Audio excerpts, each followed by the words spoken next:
G'day fellas and welcome to a video on the Sengoku Daimyo. This is a brand new Japanese variant civilization that is available in the Dynasties of the East DLC. I'll leave a link in the description if you haven't already picked it up.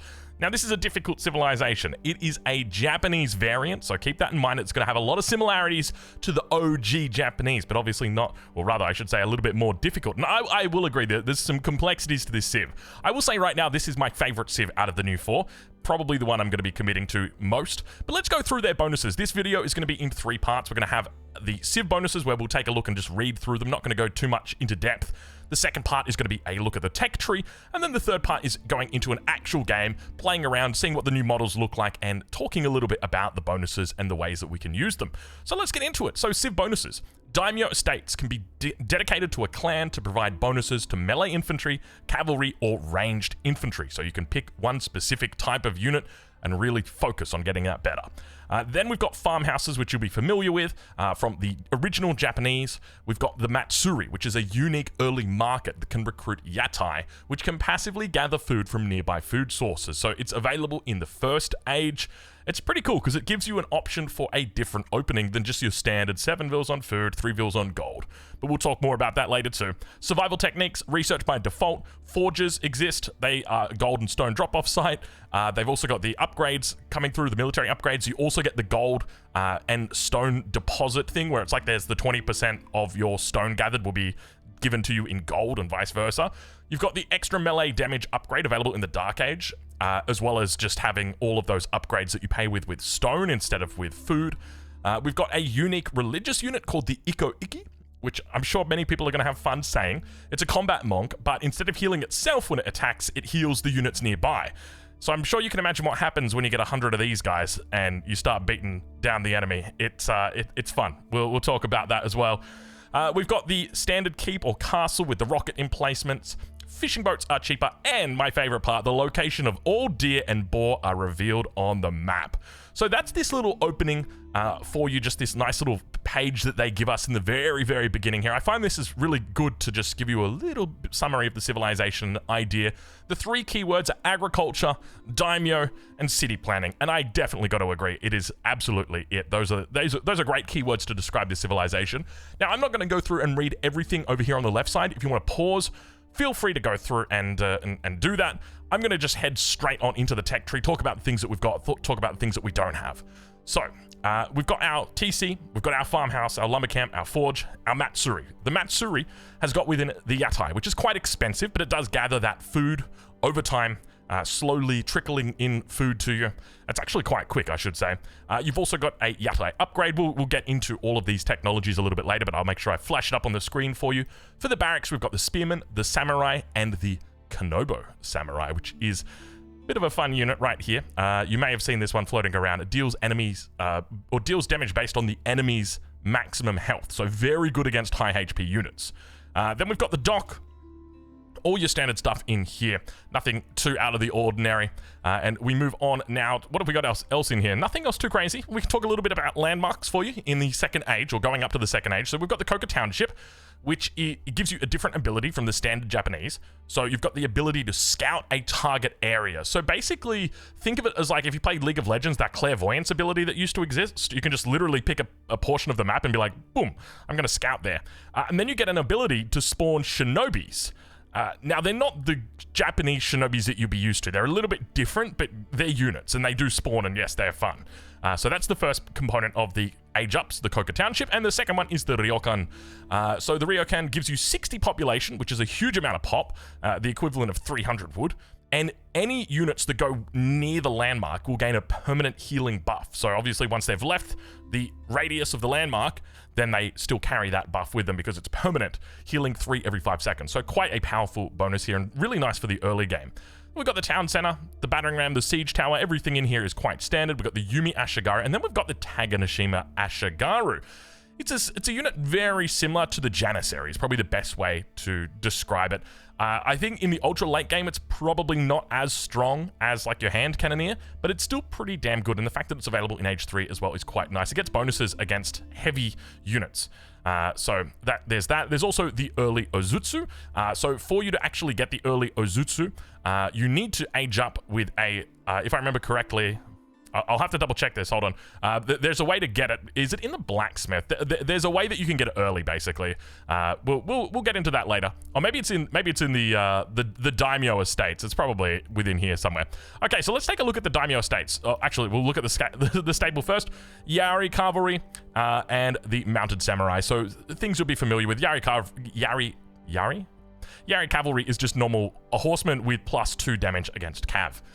So let's talk a little bit about the daimyos.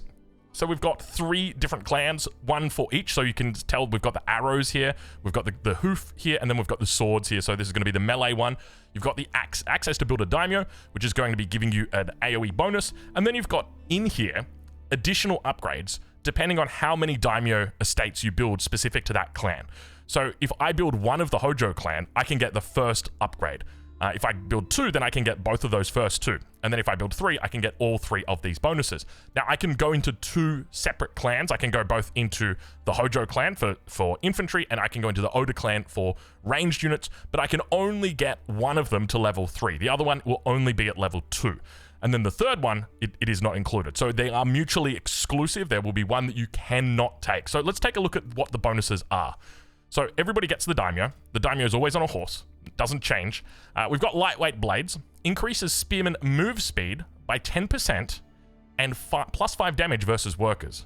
Very nice. Spearman already quite good against workers. We've seen the notorious videos from Marine Lord. Then we've got the samurai bow. The Naginata samurai can fire a Yumi periodically from range. Very interesting. And then finally, we've got cross-folded armor. Increases barracks infantry ranged armor by 2. So there is definitely some really nice bonuses in here that can start to stack up. I like the extra ranged armor together with the lightweight blades. Just really makes those spearmen very annoying to deal with. Next up, we've got the ranged upgrades. So we've got Higo Yumi, which grants +1 damage to the Yumi Ashigaru, which is obviously quite nice. Then we've got Taganashima Tate, and I think I'm pronouncing that correctly. So they will automatically deploy a standing shield if not moving that increases weapon range by 2 tiles and ranged armor by 2. So if you think about, like, compared to, say, the Ablatrier, which you automatically, well, not automatically, but when you press a button, you will deploy a shield. Very similar to that. The only difference here is that you can, like, you can kite backwards, stand still, and if you're standing still, boom, then the shield's just automatically going to pop. So it's quite nice. I do like this. But obviously a lot better when you're defending than when you're attacking. Then we've got the Ozutsu unlock, which indeed comes through. So this is the 3rd tier, and you are able to unlock the early Ozutsu, which is available, of course, from age 3. So it's not really that expensive to do. The only thing to remember is that every time you build a daimyo, the cost of it will double. Well, sorry, every time that you build a daimyo estate, the cost of it will double. So here it's 150, 150, and then it will go 300, 300, then it will go 600, 600. So the true cost of the Ozutsu unlock is quite significant. It's also mutually exclusive in the sense that whichever other clan that you go into, you're not going to be able to go to level 3 with that one. So do keep that in mind. And then finally, we've got the Takata clan daimyo estate. We've got horse training, which increases speed by 10%. Very nice. We've got improved Yari, which adds an extra 2 damage for anti-cavalry. So now you've got super fast cavalry that also counter enemy cavalry. Very cool. And then we've got the mounted samurai Odachi. Equip mounted samurai with an Odachi, a longsword that deals +4 bonus damage against infantry. So some very nice upgrades right there. I'm definitely a fan of this bad boy right here. And I do also like the melee one. Not a huge fan of the ranged one, but yeah. We'll get into it. So next up, let's talk about the Temple of Equality. So the Temple of Equality acts as a temple, reduces the cost of training Ikko-Ikki monks, and also has unique upgrades. So everybody gets the upgrades. So there is some uniques and some non-uniques. Let's see if we can go through the non-uniques first. We've got the Buddhist temple right here. So everyone gets mountaintop training. Increases the Ikko-Ikki monk movement speed by 33%. They become really quick. I think base movement speed, or not base movement speed, but upgraded movement speed is 1.5. So it is really nice. Now keep in mind that's 100, 100, and then you're going to reduce the cost with this by 25%, so it goes down to 75, 75. And then we've got the unique upgrades. So we've got Kampo Medicine. The Ikko-Ikki monk attack aura healing is increased by 1. So that's one of the upgrades. We've also got Nenbutsu, which increases the health by 60 and melee damage by 2. Now keep in mind that's on top of Piety, which everybody gets, which is an extra 40 health. So you're really getting quite a lot of upgrades for these guys. And then of course we've got Tithe Barns in here, which everybody gets.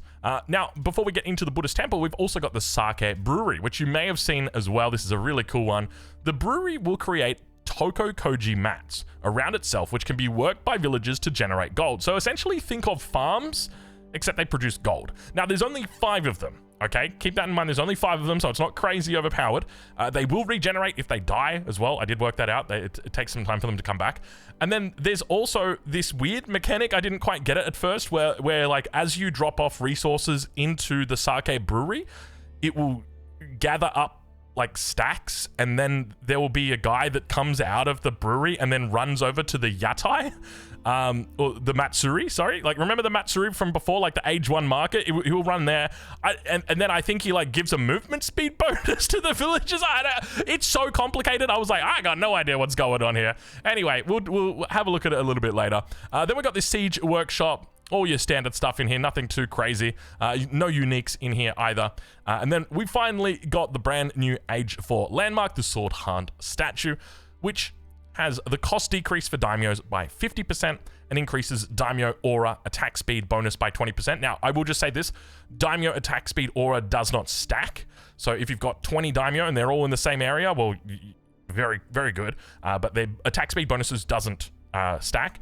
However, I think it works the same way in the sense that you can only have 1 for every estate that you build. So if you built 5 estates, you can have 5 daimyos. And that's essentially the way that it functions. And then you've also got level 3 daimyo estates spawning levies 100% faster. We haven't actually talked about levies because they're not in here. Definitely not a huge component of the civilization, but still a pretty cool one. So that is another thing where basically you will just get tickets and you can choose what you want to spend those tickets on with regard to specific unit types. And then finally, we've got the Castle of the Crow. The Castle of the Crow has changed for the Sengoku Daimyo. It acts as a castle, reduces the cost of constructing castles by 33%, which is also pretty cool because you unlock the castle in the same age. So you're not going to have built any castles in age 3 because they're only available in age 4. So you're always going to get that discount. Siege units nearby any castle gain 10% damage and +1 tiles of range. And I like this a lot. This is really good for PvE, which we'll talk about later, the Crucible, but also for PvP, right? How many times can you think where you put like a keep down somewhere and the enemies put a keep down and now you're going to start trebbing them? And there's lots of little components that are at play there. And now all of a sudden you've got an extra 1 tile of range. It can definitely make a big difference. So something to keep an eye on.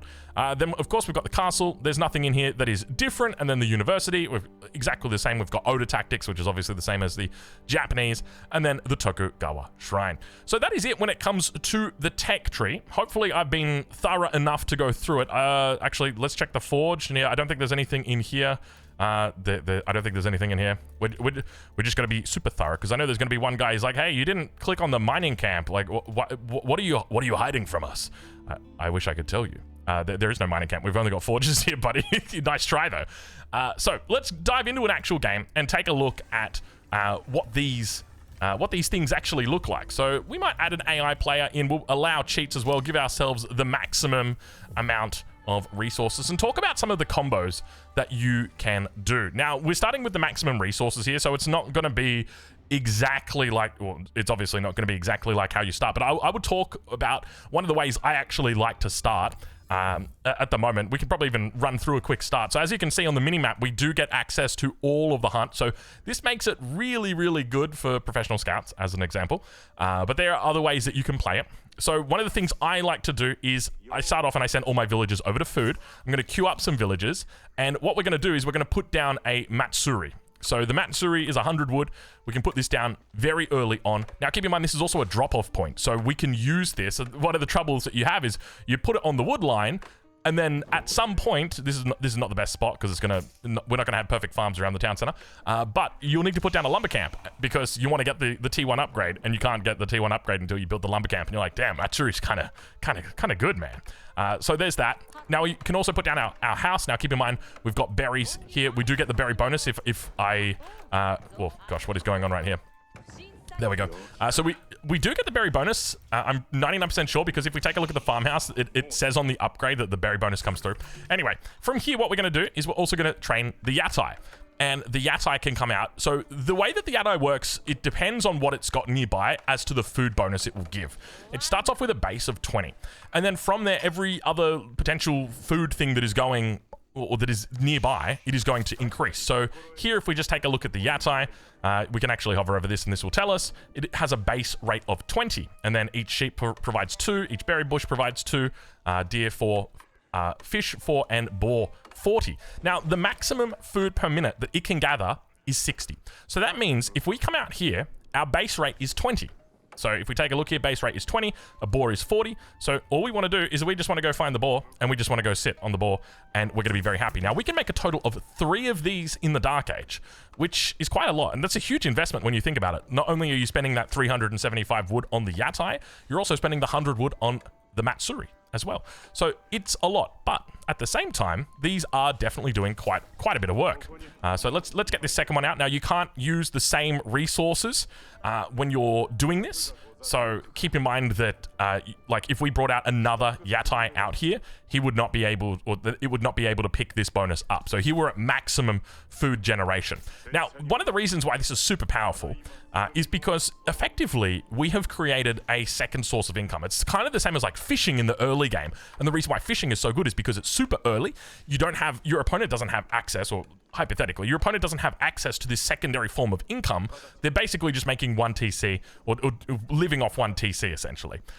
So the other thing to note is you can always do like a nice little scout like this with them and try and keep them in the radius. You can see, like, we come out here, we're on 7, and now we're just going to drop down to 6, but we're still kind of scouting, and you might find berries around, and then, like, you can have berries and the deer, and it's just, it's very, very, it's lovely. There you go. There's the berries. And there's the deer. And so now we want to make sure that we get majority of the deer in, because the deer provide +4, berry bushes are 2. And if we can get all of them in, we would love that. And now we're at 60 because we did that nice little trick here. We're obviously not going to find any more berries because our third berry patch is over here. So we will absolutely settle with just doing this. Now, over time, what's going to happen is you'll see this little bar that is building above the head of the Yatai. Above the head. It's at the top of the Yatai. It's going to take some time for it to come out. But when it does, what it's going to do is it's going to send a little food guy. It's going to take some time. I'm curious exactly how long it will be, but it's quite a long quite a long time. Anyway, so we've also got access to Tawara if we wanted to go into that. So you can see we get the 25% gather rate from berry bushes here. So if I remember correctly, we don't get the base gather rate increase. It's only through Tawara that we get that, and it makes it pretty quick for us to do that. So we can grab that. Of course, when we're also looking to put down our forge, we're able to do that. We've got +1 that's available in here. We can throw down our lumber camp as well and just take a quick look at our barracks. We're not going to put in a jiffy on, even though we technically could at this stage. But one thing to just consider is, like, when it comes to your early food, the amount of food that these guys are generating, it's between about 35 to 40 food per minute. Okay? And then if we compare that over here, this is 60. This is another 60. And over here, we got 48. So you're talking about 170 food that is coming through every minute right now. That's the equivalent of, like, more than 4 villages. And you've got that potentially from, like, the second minute of the game. That's a massive boost. That is a huge boost. But with a boost like that becomes a problem. The boost is, or the problem is, and one of the other things that you can do over here, as you can see, we can also do a little bit of a scout. The main thing is we just want to keep this guy in our radius. The main problem that you're going to have is that if your enemy knows that, hey, he's got Yatai out on those deer, well, maybe he's going to go and send a unit over there. Which is part of my thinking that this civilization really might be quite a heavy Dark Age civilization if people actually play it around the Matsuri and around the Yatai, which I definitely think they should, because this is a really strong bonus. So I suspect what it means is you're going to see players look to get the early barracks out, look to come out and defend, maybe even just a single spearman on each of these, depending on what they see from the enemy. Maybe looking to pick up their +1 attack in the Dark Age, or maybe even looking to train a trader in the Dark Age, because you can now do it with this civilization. And if we think about it, right, if you're already out on the map, you're moving around here we've got the trade post that's out here, and we've already got the Yatai that's in the area, and if we've got spears that are out here that are covering this, then maybe it makes sense for us to also cover the trader. Just a thought. Anyway, let's talk about age ups, because they're about to come through. Actually, do we want to talk about age ups? We don't have long. We've got this little guy coming in. We'll talk about age ups very, very soon. Don't worry. We'll get there. So we're just checking in. Now, keep in mind, with every age that you do go up, you'll be able to train one more yatai. And the reason why you want to do this is because the more you do this, then the more it's going to be boosting your gather rate. So when you are building your base, or when you're planning your city, what you want to be really doing is making sure that your Matsuri is the center of everything. Ideally, you want to treat it like an Arkan chapel. Is it touching my stone? Is it touching my gold? Is it touching my wood? Do I have a good spot to put farms around it? And the reason why is because of the bonus that it gives. Currently, no bonus gather rate exists. Each yatai trader that arrives to this Matsuri will provide a bonus gather rate provided to nearby villages by 5% or improve. And so now we can see it's come out. So that little bar at the top no longer exists. It will come back shortly, don't worry. And we've got here our yatai food trader. Now, it's not a lot of food that's in here. 50 food. The first one comes out at 6 minutes and 30. Now you can see that it is producing its second one. He's slowly making his way across here. And if you were to lose this, this would be painful. Not because of the 50 food. Excuse me. Not because of the 50 food, but because of the 5% bonus. And keep in mind, this sort of, it stacks, right? You start off with a 5% bonus. So we've now got a 5% bonus on all of our villages. So as an example, if we'd built this yatai over here, keep in mind it is a drop-off point as well, but 5% bonus that you've got on your gold gathering villages. 5% bonus on your TC on everything. And that, of course, is going to stack up. Now, another thing to note, oh, let's get you trading. Another thing to note is that when you are producing, or when you're generating the food trader, oh, we've got another one coming in right here. Now, and this is a great example of what I was just about to talk about, is that it is produced depending on how much food you have incoming. So if you've got more food that's generating, you will generate a food trader faster than what you would generate, or slower than, sorry, you get the idea, right? If you're only, like this one here is at 48, that's not even a food trader. That's just a trader. We're still waiting for the food trader out over here. Whereas this one sent it in. Like this was the, if I remember correctly, this was our second guy. This was our, oh no, that was our second guy. This is our second guy. You get the point. The idea is the more food you've got, the faster you generate the trader. Sorry, I'm a little bit discombobulated there. Let me take a drink of water. Sorry, I've got a little bit of a sore throat here. Okay, we're back. Cool. So we're now at 10% gather rate. And here you can see at 8 minutes into the game, we're about to get to 15% gather rate.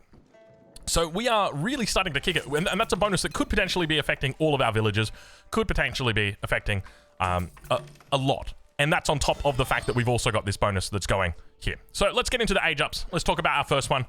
We could go into the Koka Township. I could show you how that works, but I think instead we'll just go into the Ryokan. So the way that this works is when you put it down, let's also turn on in a jiffy, otherwise it'll be a while. So let's quickly do in a jiffy, and then we'll turn it back on, or rather turn it back off. So now that we've used in a jiffy, so you can see this is the area of effect. So if your unit moves within this area, it will get the Ryokan healing bonus. And even if it moves out of that area, it will retain that bonus. It won't fall off. Units that previously had not been within that area, and then they come into it, they will gain that bonus. So it is quite nice. And so now we can talk about our daimyo, so we can get into that. So let's say we want to really go into infantry here. So we're going to start off with infantry. So what we're going to do is we're going to make sure that we build this the same way that you have the Ottomans building their blacksmiths. And so here we've got our spears, and our spears have now got the Ryokan healing. So basically you always want to rally your military units through this building. Ideally you want it at the front of your base. That's my thinking. So with regard to our daimyo estate, so it gives that influence bonus. So 20% while within the influence of a daimyo estate, that's increased to production speed. So we really want that, especially when we also consider the fact that there is the blacksmith upgrade that we can also pick up here. The blacksmith upgrade that we can also pick up here. There we go. So it means that you can really start to produce units quite quickly. And it doesn't matter which one you build, you will always get that bonus. So if you've built like the infantry one here and you build a stable, you'll still get that bonus, as we'll see right here. So with regard to this, we've got our upgrades that come through our daimyo. So we can see we're at the first level at the moment. We can add in a second one. And we might decide, okay, let's also go into archery as well. Now, when we do that, it's going to actually grey out our cavalry one. It won't allow us to make the cavalry one. So only 2 clans can be supported. And with that, because we've also added in the first tier here, it's now going to increase the cost for the second tier. So you can see these are 150, these are 300, and this final one is 600. And that's because we built 2 of these, and we've only built 1 of these so far. So with that, of course, we now drop down our second one, and now we can choose, okay, do we want to max out our infantry? Do we want to max out our ranged units? So we'll max out our ranged units here. The AI is building a wonder? Oh boy, we're in trouble. I just realized we should probably make a few units to potentially defend ourselves. But yeah, those are the mechanics over here with regard to this. Let's dive into the next wonder. Is there any other upgrades that we should be talking about, or any other things that we should be aware of? I don't think so. Let's just pop in a jiffy here and make sure we've got all of our upgrades. And another thing to note is I'm just going to turn in a jiffy off, otherwise the AI will go crazy. Is that as the game goes on, you're going to be putting a whole bunch of farms down, right, in your base. You're going to be going like that. And as you eat resources, your yatai will drop off their gather rate, right? If the deer gets eaten, there's not going to be a deer for it to be counted. So what you'll have to do is you have to bring them back towards your base where you've got farms. And then what's going to happen here, so you can see we're at 15%. This is about to go now to 20%. So now we're at 20%. What happened to this trader? Did we not send a trader? Did it get intercepted? Oh no, he's down here. All right, we got a wonder that we need to destroy. Oh, it's Chinese as well. So now that that's been done, so now we're at 25% here. What we can also do is we can throw down another Matsuri. So let's say we put this Matsuri down right here. And what this Matsuri will do is once this one is maxed out, so we want to redirect the yatai. So we can hit this button and we can bring them over. But essentially, what's going to happen here is, so at the moment, all that he's gathering from are these berry bushes and these sheep. So what we can do is we can research this one, the farm gather rate, and that will give him 4, let's do in a jiffy. And then that's going to give him extra resources based, or extra gather rate based on how many farms are around him. So you can see he's up to 67. So that is increasing based on our age as well. So up to 64 now. Excuse me. Sorry, still coughing up a storm here. All right. So those are, I think, all of the bonuses. I always try and make sure I go and get all of the bonuses just before we do it, or just before we move on to the next stage, just so you know exactly what we've got. Let's get a couple of archers out as well. We can also take a quick look here at our daimyos. So we've got the levy that we can use, because the levy, we've got level 3 on the archery. So let's go ahead and click that, and you'll see that we get a levy of 4 Yumi Ashigaru, which is kind of cool because we're level 3. And the tickets will build up over time. So every 2 minutes we'll get the ability to use that levy. So let's go on. So we can, even though we've got level 3, let's grab a couple of daimyo here. Even though we're level 3, we still can't access these because it requires Castle Age. So let's go and get ourselves up to Castle Age. We'll go for the sake brewery. And you can see how cool it looks. Looks very, very cool. I love it. And so as your villagers drop off here, you can see that this resource amount goes up. And once this resource amount goes up, so you can only get 5 of these mats that they've got here. You can't get any more than that. Believe me, I've tried. But I can't seem to find a way to bug it out. And here we've actually, is this our last food trader? No, this is just our normal trader. Never mind. I got a bit excited here. He should be on the way through. Okay, so aura that increases villager gather rate by 30%. So this is maxed out, this one. We can't go higher than that. So what we can do is we can redirect now to this Matsuri instead, and they'll start sending all of their, they'll start sending their food traders in this direction.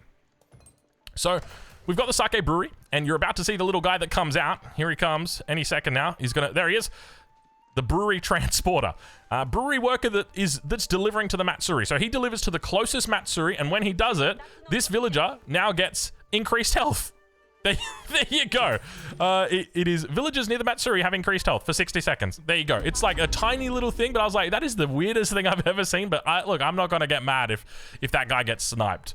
It's 20 health for a little bit of time. We'll allow it. Anyway, let's keep moving on. Let's keep moving forward. We got 12 minutes until wonder defeat. It's okay, we won't need 12 minutes. So one thing to note is that your Yumi Ashigaru are actually quite strong in the feudal age. So a huge amount of bonuses. They've also got the daimyo bonus that they can utilize. So you've got attack speed bonuses that is in here, together with the +1 ranged attack. So really quite a nice unit now, the Yumi Ashigaru, for the Sengoku Daimyo. But of course, that's not the only unit they can make. They can also make the Taganashima Ashigaru. We can levy them here through the Daimyo estate. So let's get a couple of these guys out and take a look at what they actually look like. They remind me quite a bit of Musketeers from Age of Empires 3, or just, I guess, Janissaries as well, quite similar to them in their style, just because of that rifle. So a pretty cool unit. I'm a big fan of it in the early stages of the game. And you can also get that shield. So as we see right now, we'll research that. And after they've been standing still for a little bit of time, you'll see that shield magically pop up. It's a very cool shield.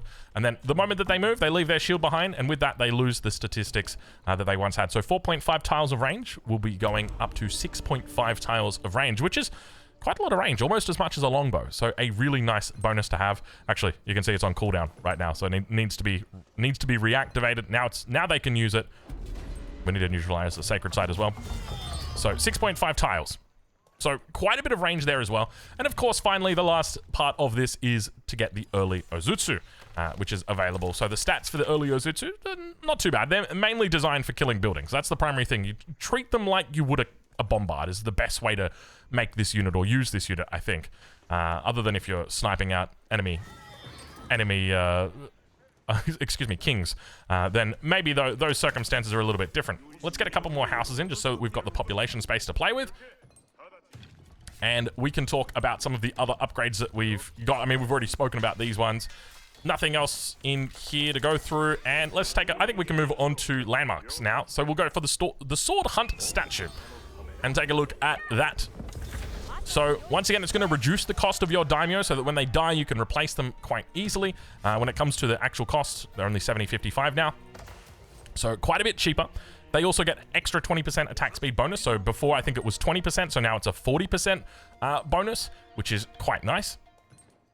I'm just reading it. When the daimyo falls in battle, nearby military units gain 20% attack speed and 0.2 movement speed for 10 seconds. I wonder, does that stack with everything else? So if we get the Yumi, it's got 1.23 attack speed, and if we delete this daimyo, does that now go from 1.23? No, it's still 1.23. We still... Yeah. Okay, I don't think it stacks. Like, if the daimyo dies, if you got one alive and one that's dead, I don't think it stacks as well. But it's probably something that we'll need to test and something that we'll need to check out. So, overall, a really cool landmark that we've got here. Definitely love the look of that one. We've done well. 9 minutes until one to defeat. It's okay, we won't need 9 minutes. Other than that, is there any other key things that we need to talk about here? I don't think so. I think that's pretty much it. Let's take a look at the other landmarks, though. Okay, so we've just quickly restarted. We're on the other side of the map right now. And we're going to put down the Coca Township. I'm going to show you exactly how this bad boy works. Now, just to read exactly what it does. It has the ability to scout a target area anywhere on the map and an ability to spawn a shinobi ambush near one of your buildings or near stealth forest. Now, when you use this ability, so it's the second ability and the first ability. So if we try and use this ability, so we can see a stealth forest is here. But if we try and use that ability here, we can't actually target this area because we need to have vision of it. So by the same token here, we don't have that. So if we were to bring our scout over here, where I am, little scout, we would be able to do that. Alternatively, what we could do is go back to our Coca Township and just go W, use it in this area, and then hit Q and spawn our shinobis. So that's one of the cool little ways that you can use it. Now, of course, there are other mechanics or other different uses that you could have for this. As an example, you might want to use the shinobi scout on the enemy right like 10 seconds after they've aged up to see if they're building anything or what their resources are, if your scout's not in position or maybe you've lost your scout. There's lots of different uses for it. Now, an interesting thing about these units are on a timer. Let's make sure you're not fighting. That's really annoying. Get out, get away from that. These units are on a timer. You don't get them forever. So it will be recalled when the timer ends. It will also be recalled if it finishes throwing its attack. So if we take a look at what its attack is, it does 2 damage, which doesn't seem like a lot. However, these grenades cause enemies to take 50% more damage and have 30% reduced speed for 3 seconds. So think of them like your typical grenades from a grenadier. They have that AoE, that area of effect, but they're also quite weak. So I suspect if you see your enemy do this, you'll look to try and focus them. Oh, we've misclicked right there. You'll look to try and focus them now. Why can we not attack this building? Well, you know the answer. Because they can't attack buildings. They can attack units. Yeah.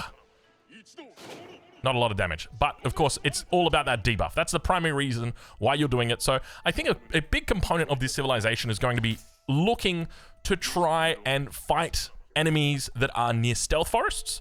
Or just to try and take advantage of fights near stealth forests. and then look to get those shinobi in while they're in the stealth forest, and then get them to use that bonus, because it's quite a big bonus when we think about it.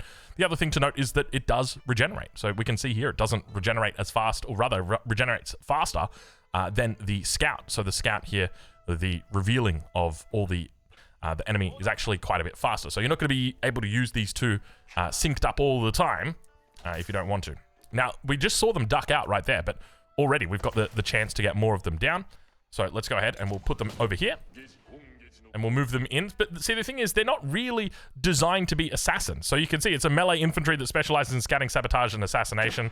It's like, it's not really for that purpose, because in this circumstance I'm thinking, okay, I'm going to come in here, let's see what they've got going over here. It's like a couple of Raxes. Okay, cool, good information. But like the two abilities can be used together, but they definitely don't have to be used together. This is very much more about making sure you take a really good engagement. And I think, just to talk a little bit about this, because I've done some theory crafting about this civilization, but I think largely what you're going to be seeing players do, if they go into the Coca Township, what they'll be looking to do is go into a Rax, go into a stable, look to get their melee dynasty, or rather their melee daimyo estate and their cavalry one. And then once you've got these guys out, let's also put some houses down. Houses are important. And then after that, I'll show you a little build order as well that I've been working on. Let's also get our upgrade. So we can pretend at this point that we are in. I'm trying to find my button. There it is. We could pretend like we're fighting it out in feudal. So at this stage, we can pick out our +2 attacks. We can grab all of our armors. We're only playing melee. We've got a daimyo that's come out. In fact, we could do a second daimyo if you really wanted. But we just need the one. So the daimyo is now going to be providing that bonus. So we've got melee and range attack speed that's being increased. So it's quite a bit, 20%. Or actually, increase range attack to nearby melee and range. Sorry, increase attack speed to nearby melee and range units by 10%, 15%, and 20% in age 2, 3, 4. So it's only a 10% bonus right now. But from here, this is the key: is we're looking to go into horse training, and we're looking to go into the lightweight blades. So now you've got really fast units capable of chasing everything down. And so if you've got your cavalry out here, like if we take a look at the speed of the cav, 2.06. Now the daimyo are actually quite a bit slower, so we just look to keep them together with the spears. So our horsemen are running really fast, but it allows you essentially to snare an army, to catch an army. So let's put this on control group maybe 3, and as you're pushing up towards an opponent, you may potentially see an army, and then from there, you're just going to be easily able to throw your shinobis down as long as there's that stealth forest, because remember, you need to have the stealth forest nearby. That's going to be the key. So it's all going to be about, I think a huge part of this is trapping your opponents near stealth forests. That's going to be it, making sure, okay, where can I find a way to do that? Because then once that happens, you're going to be able to hit your opponents with the grenades. That's going to slow them, reducing speed for 3 seconds. Also increases the amount of damage that they take. So now all your units are going to be able to catch them, get on top of them. They're attacking faster. They've got the +2 melee attack. Like, there's a lot of good things that are going for this civilization when it comes to early aggression. But in saying that, there's one more synergy that I just want to really hone in on. So let's dive into an actual, like a little start of a game, and I'm just going to talk through a couple of things. Okay, so we're up against an English intermediate AI. This is going to be a tough game. Not really. This is purely just to show you sort of my thinking on what you can do, some of the ways that you can play this civilization. So let's get into it and take a look at this opening. So queuing up vills, all of the villagers now going over to wood. Our scout's going to go out over into the middle. We're going to make sure that we've got one villager that's going to come out and build that Matsuri. We want to try and think a little bit more forward about where this Matsuri is going. So we want to make sure that we're hitting our gold, our wood line as well. And we're going to make sure that we are rallied onto wood as much as we can here. Now, when it comes to where our first Matsuri or Yatai is going to go, he's going to come out over here. So we'll look to get him out and scouting in this position. And here, the trouble that we're going to have is we're going to be quite a little bit tight with regard to our timing for our house. So what we're going to be doing is making sure that we've just dropped off enough wood. So we've got 125. That's what we need. So we've dropped off that wood. And we're still rallying out. Actually, we can get one of these guys over and across because we need to get our house out right now. And so we're actually going to use all of these villas. It's definitely not efficient to do it. So we've got the Yatai that's come out. This house here, we're going to be rushing it down. And then you can see the moment that this is about to finish, boom, house is there. We're not idle. And now everybody is going to be moving over to food just until we've got enough for our first villager. So it's definitely a little bit more of a micro-intensive start. But as you can see, the idea is that we want to build up these Matsuri as quickly as we possibly can. So let's go ahead. We'll grab these villagers. We're just going to put 3 on food for the moment. It should be more than enough. We're collecting our sheep. Haven't really been paying much attention to our scout. And now we can look at grabbing that next Matsuri as well. So we've got 6. Oh, sorry, that next Yatai. So our first Yatai has come out over here. He's picked up the deer. And now once he hits the boar, then he's going to be maxed out. He's going to be absolutely fine at this stage of the game. So we're, once again, just going to move him around. Making sure that we've got everybody ready. Oh, there's some sheep over there. Let's go and grab that. And because we start on wood, our sheep we don't have to get our sheep in as early. So we're allowed to do a little bit more of an aggressive run. We want to make sure that that stays. So that should be fine. And let's throw this one. Oh, that's a trader. We want to make sure that we throw the Yatai in queue. Now we could look to try and come down onto this boar, but one thing to remember, it's really far away and we are going to have to try and defend these. So I think this is a great spawn, because in this situation, it allows us to really just keep all of our defense localized in this northern position. So that's my game plan, that's my thinking. And so now we're going to put that next Yatai in queue. We're going to make sure that these guys come across. We don't want to eat everything here. And what we're looking for is now to get that 50 wood so that we can come out over here and drop our forge down. So we're just going to bring all these guys across. And there we go. So now we've got enough wood for our forge. So we could do something like 5 vills just coming out over here. Probably a little bit too many. Let's go with 4 at this stage. And we've got our next Yatai that's coming out. So we've got 1, 2, 3 Yatais at the early stage here in this game. And I always like to try and hide them in the stealth forest as well, just so you can be even a little bit more off the radar. You want to try and stay away from where the enemy may potentially scout you. Now, one thing to note is that we probably are going to go idle. Oh, not idle, but we're probably going to have population issues in just a little bit. So what we'll do is we've got 25 wood in the bank. We can't go off any more of these. So we want to make sure that we do not go idle. We probably need to bring our scout back as well. A couple sheep on the way back in as well. So we've got a little bit of time here. Probably let's send out 1 more vill just so that we don't completely idle here. So we've got 1, 2, and then 3 right here. That guy's all good. That should be 5. 1, 2, 3. Boom. We're going to have to rush this house again. We've been rushing a lot of houses today, haven't we? And then from here, then we can go into our age up. So we can just go into the Coca Township. And now we've got our age up coming through. 347. Not a terrible time. You could rush this up if you really wanted to. You could go up to 8 vills on the age up. Probably not the wisest thing to do to have that many vills on the age up. But what this allows you to do, as you've been able to see, is we've got a really set up economy here. We've got a huge amount of food that is now coming through to us. Oh my gosh, he's out of the radius. Can you believe that? So I guess that's one of the things that you got to be careful of, is just making sure that you're in the right spot. But we've got 60, 48, 48 right here. So you're talking about 160 food over your opponent that is coming in. Your age up is still going to be at a relatively competitive time. Now, of course, this isn't the fastest, but you're obviously going to be able to scout your opponent. You could look to go for spears in the Dark Age as well. But that's sort of my thinking on where we're at here for this civilization early on. I'll be doing quite a few more videos on this civ because, as I mentioned, I am going to be maining it. So we're going to leave this video here. Hopefully you've enjoyed it. If you have, let me know down below with a like, with a comment, all that good stuff. And of course, we'll catch you in the next one. Thank you so much for watching.